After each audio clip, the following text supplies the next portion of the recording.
If a little green is good, more is even better. Now, back to Green is Good with John Shigarian and Mike Brady. Welcome back to Green is Good, and today we're so excited and honored to have Kathy Behrens on. She's the Executive Vice President of Social Responsibility Player Programs of the National Basketball Association. Yes, folks, the NBA. Kathy, welcome to Green is Good, and thank you for taking the time. Thank you so much for having me. Hey, Kathy, what's the tell us a little bit about NBA Cares and NBA Green. I want our listeners to hear about how green the NBA really is. Well, you know, NBA Cares is our social responsibility program.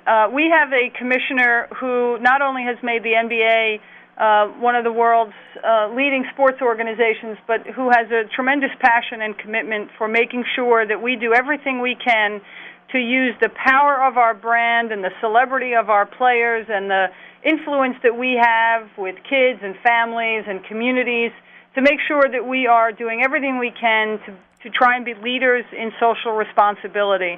And NBA Cares is a program that is really built on the relationships that we feel are important in our communities. We partner with some of the world's leading nonprofit organizations, and they help us determine ways that we can be committed and active in our communities, to give back, to roll up our sleeves and do hands-on service, to do philanthropy, to create legacies in our communities where kids and families can live, learn, or play.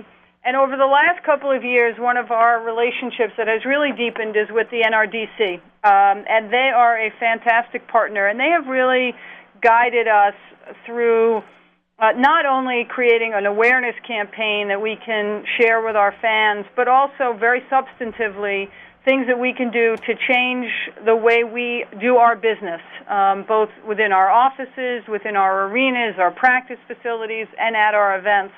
And we recognize, thanks to their guidance, that everything that we do, we are certainly not shy about the fact that we know we consume a lot, and we have a big carbon footprint, and we want to try to do everything we can to lessen the impact that our operations and our business has on the environment. And thanks to their leadership and their guidance and our team's commitment, all of our teams making a tremendous commitment to understand this issue and to change the way they operate.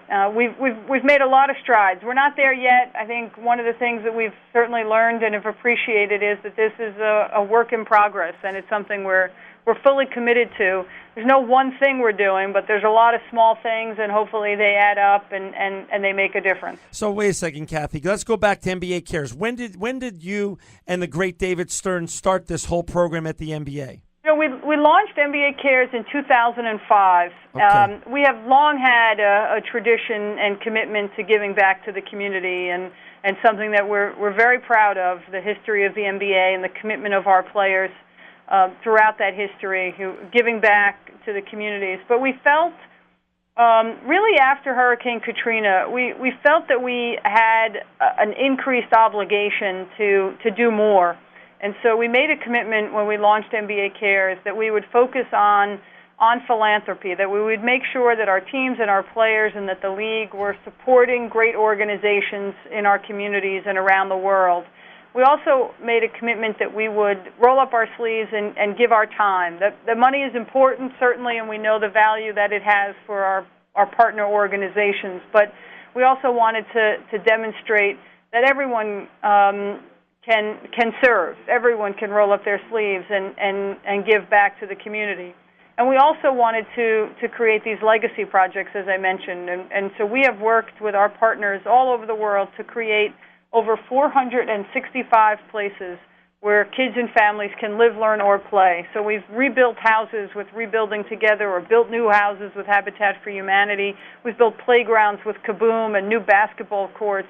We've built reading and learning centers at schools and at Boys and Girls Clubs and other after-school organizations so that kids have access to the resources that they need and families have the support and the foundation that they need to be successful and to not have to worry about a roof over their head or make sure the kids have a fun and safe place to play.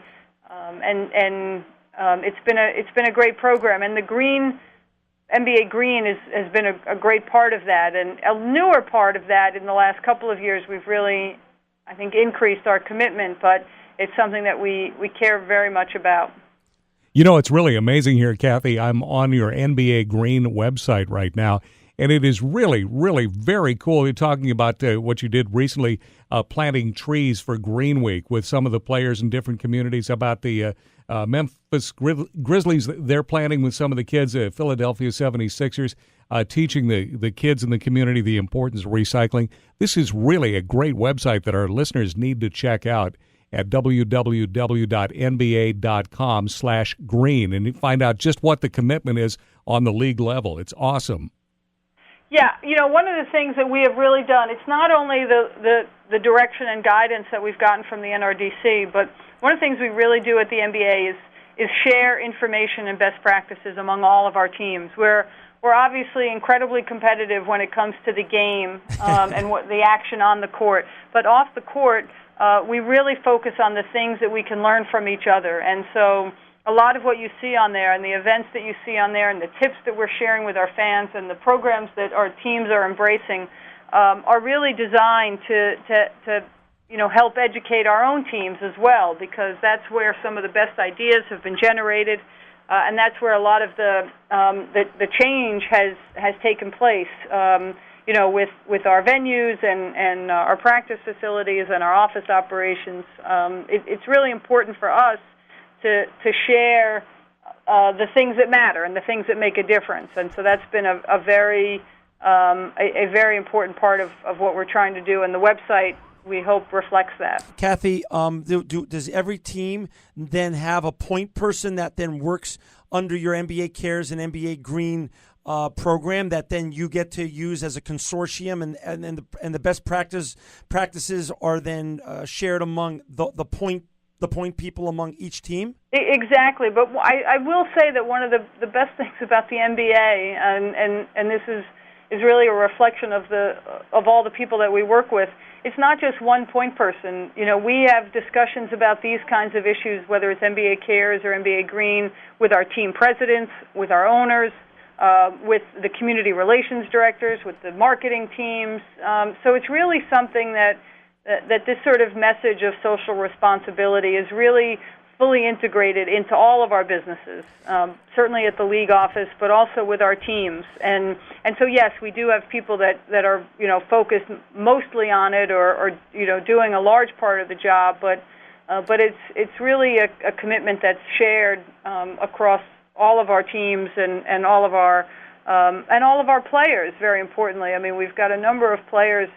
Steve Nash is probably the most prominent one who, is very much engaged in the environmental movement and very focused on, sharing his story and making sure that his fellow players and other folks in the NBA understand that we can all do something here. I think, sometimes it's a little daunting to think, I have no idea how to reduce my carbon footprint. But, when you really look at it, you can change a light bulb, you can stop using the plastic bags at the supermarket, you can stop drinking out of plastic water bottles, you can use things that are PBA-free. I mean, it's on and on and on, and that's really what we've tried to share internally as well as with our fans, that this is all something that we can embrace, and small steps and small changes lead to big impact. Well, as Mike and I were talking about on the intro, you do have a huge platform and a megaphone. So your players are really creating the social mores and creating leadership and legacy issues for the generation that exists now and the next generation behind it. So you really do have a bigger platform than most, and that's great that that Steve Nash and other players are using that platform to help lead the next generation into the green revolution. Yeah, look, I think what's so important is we recognize the impact that we can have. Kids look up to our players, they follow the music they listen to, they want to dress like them, play like them, act like them. We want to make sure that that modeling is good behavior as much as possible, and it's something that our players care very much about as well. And so, any time that we can use, our website or our national broadcasts, our games to present good messages, we really are anxious to try to do it. Hey, and does each team then, do you ask for a messenger from each team in terms of one of their players, or do all the players get co-opted into the green messaging in terms of recycling and reducing carbon footprint? How does that really work? Well, we don't like to use the word co-opt, but they certainly get engaged. Inspired. Some players certainly have a greater passion for it than others, but it's something that a majority of the players are participating in these events.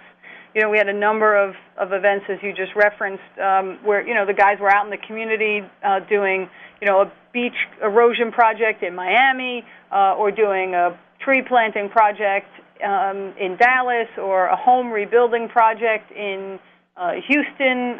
So it really runs the gamut of the kinds of events that we're doing, and certainly it involves literally dozens and dozens of our players. Explain how the NBA, because this is really something that we wouldn't have thought would have worked, but how did the NBA and the NRDC come together? Because this is wonderful that your two great organizations are working together, two of the greatest organizations, we think, in the world. Yeah, we are huge fans of the NRDC, and the commissioner has been a long-standing supporter of the NRDC. And really, I give them the credit, though, for reaching out and trying to create a movement within the sports community. And I think they now work with all of the leagues on this area. And again, this is one of those things where we want to learn what Major League Baseball or the NFL are doing in this area too. We compete for eyeballs and fans and all of that, but we can learn from each other as well. And so we did with here learn from what the NRDC was doing, and they helped us. They came to us and talked about ways that they could really help us change our business practices and help our teams change their business practices. And it involved a considerable commitment on our part. I think I would say that it was something that we fully bought into, but it really was, their very strong and good guiding hand that helped us identify the things that we could change. And they came in and they did audits of our store and audits of our offices, and they looked at things like the kind of paper we were procuring and using, and they have done audits of all of our large events. When we do something like NBA All-Star, you're talking about tens of thousands of people, not only at the game, but who come to our jam session, which is a tremendous fan experience and fan festival, if you will. And they have helped us identify, again, small things or big things that we could do that would make a difference in the output, and then also helped us be creative in terms of how we could share that messaging with our fans. Did that start in 2005 also, or was that after you started NBA Cares and started moving in this direction? The NBA Green stuff really started in, I think, about 2007. Okay. When the NRDC created with us a greening advisor. Wow. And that advisor was done for all of our teams, again, to help them look at their various operations, to look at their recycling programs or their waste management programs, their water usage, their energy usage. And so that guide took a good, almost a year to develop. And then when we realized what we had with that guide and our teams fully embraced it, we really started to do even more. And that's why last year we launched our first NBA Green Week. We did our second one from April 1st through 9th this year. And again, just using that opportunity to highlight what our teams and players were doing, and to share that messaging with our fans. Hey, and Kathy, do the teams, even though I know you said, and you well said, they share best practices, internally, do you compete? Which team is recycling more? Which team is reducing their carbon footprint more? Is any of that kind of competitiveness stay within the NBA and the teams, you actually rank them internally, who's doing the most? Not that specifically, because the truth is all of our teams are not created equal. Some of our teams don't own and operate their own building. Some do. Some have separate practice facilities. Some have a facility within the arena.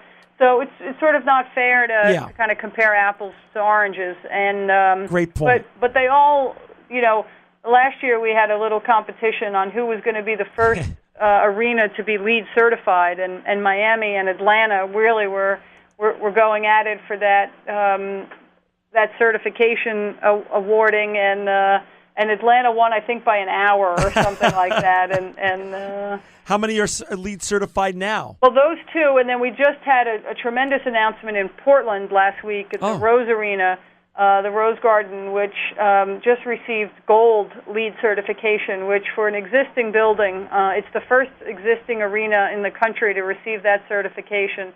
And so it's a tremendous accomplishment and commitment on their part. Wow. And then we have a new arena coming online in Orlando, and that is expected to be LEED certified as well. That building will be open for business at the start of next NBA season. We have an arena on the drawing board in Brooklyn that we hope will also be LEED certified, and we have a number of other arenas that are pursuing the certification. Obviously, it requires a great commitment and a change in how you do things, but it's really been very valuable. Mike and I, a couple of weeks ago, Kathy, we had a wonderful gentleman on, Barton Alexander, who heads up corporate sustainability and social responsibility for Molson Coors. So we said, Bart, when are you done? And he said, John, it's a process. We're never done. And so, Kathy, tell us we're down to the last 3 or 4 minutes here. Now, you've done so much already since 2005 and 2007. Amazing stuff. What does the future of NBA Green look like in the coming years? Well, we learned from the NRDC that this is an ongoing process too, and I would just say that one of the things that we've also learned is that our commitment has to continue to increase, and so we continue to push our teams, we continue to push our players. We're at our All-Star game next year is going to be in Los Angeles at the Staples Center, which is a tremendously green facility and waterless urinals and. It's going to be a great location, a great opportunity for us to talk even further about what we're doing. We already are talking about trying to do, some green games and green broadcasts, and we're just going to continue to try to identify the things that we think can have an impact and share our message with our fans as often and as best as we can. We too believe that this is a journey that we're on, and there's not any one thing that we can do that's going to sort of get us there faster.